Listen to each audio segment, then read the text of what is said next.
I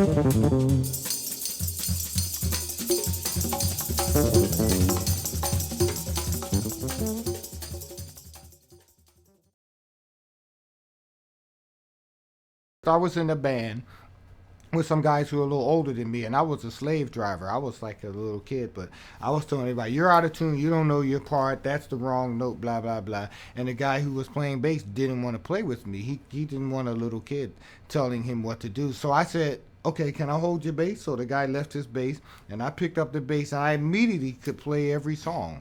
And I had never played. I mean, I had picked up. My dad's a musician, so we always had rehearsals and instruments in the house. I had picked up every instrument, but I had never played bass. But that day, I just immediately played every song. My father came downstairs, and remember, my father's Morris Bailey. He wrote a bunch of hit songs in the '60s and '70s for Patti LaBelle, the Stylistics, Nina Simone, Harold Melvin and the Blue Notes, groups like that, the Spinners. So he's a real musician and a tenor player. He had never come downstairs when I was downstairs playing with people, but he came down and said, "Who's that playing bass? Who's that playing bass? Who's that?" And he saw it was me and said, "You should be a bass player." So I instantly went to being a bassist from being a drummer, just like that. First time I heard Jaco, I was in the 11th grade in Philadelphia at Olney High School. We had a student teacher, a music teacher from Temple University. His name was Richard Appleby. I hope I run into this guy one day. And he had Jaco's first record in the Black Market album. And he said, "Hey man, you need to listen to this guy." And it was time for class. So I was like, "Oh wow, that's interesting." But he actually let me hold those two records and take them home. And I must have stayed up all night just listening to it. It was just mind blowing. I told everybody since I was 16, I'm going to be the bass player with Weather Report after Jaco Pastorius. And this is almost like a joke now. No matter how many years later you see this, remember this is 2011 and Barack Obama is the president. Somebody said, when I said in high school, "I'm going to be the bass player with Weather Report after Jaco Pastorius," and one of my friends said, "There's going to be a black president before you play with Weather Report." So I beat him by about 25, 26 years. They had already hired Omar Hakim. And Omar and I, contrary to some beliefs, we weren't friends. We had played on maybe a record date together, but we did 2 gigs with Miriam Makeba, the singer from Africa. And we did 2 gigs at Carnegie Hall. And after the second night, he said, "Hey man, I have the gig with Weather Report, and Jaco is going solo, and they're looking for a bass player, so you should send Zalno a tape." So he gave me Joe's address. I sent Zalno a tape. Interestingly enough, Joe called me before he ever got the tape and said, "Oh, I know you the guy I'm going to hire. I can feel it." So that's it. After the first tour, like I was a little tentative. The first tour we did, if you could hear a recording of the first tour we did, there's a live at the Hollywood Bowl where they recorded us. This may be my third gig. Versus 6 months later, I was much more comfortable. But everywhere we went in the world, I would hear about somebody try to criticize me or put me down to Jaco. All that new bass player, we saw him.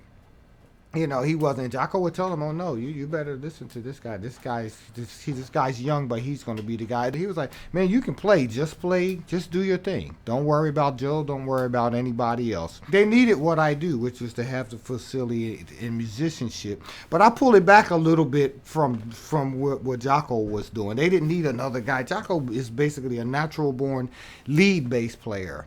I took a lot from him and Stanley in terms of knowing the instrument and really knowing music, but not always in the. If Wayne's soloing, I want to let Wayne have his solo. If you really listen to me, there's just as much going on. Well, on electric bass, the springboard of all of it is James Jamerson, who was like the original improvising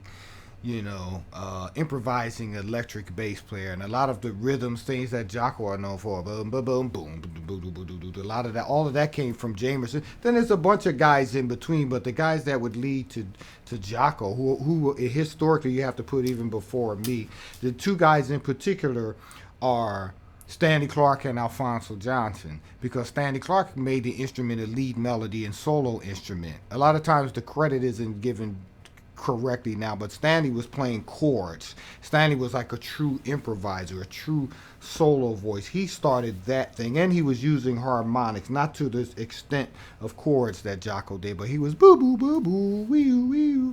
Then you had Alphonso Johnson, who was playing the fretless, who was a fretless master, and was improvising while he was playing grooves, not just playing repetitive bass lines. And then the other guy you have to throw in there, even though I would say Stanley's not as much an influence directly on Jaco's playing as Alfonso is, but the other guy is Francis Rocco Prestier from Tower of Power. A lot of those which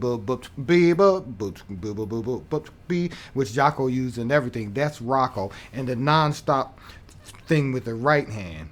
So I would say from Jamerson to Stanley, Alfonso, and Rocco, and then of course Jaco, like myself, took a lot of other influences, bebop, and really studying chords and put those things together to something real unique. In my old school perception of what being a bass player is, you're a timekeeper.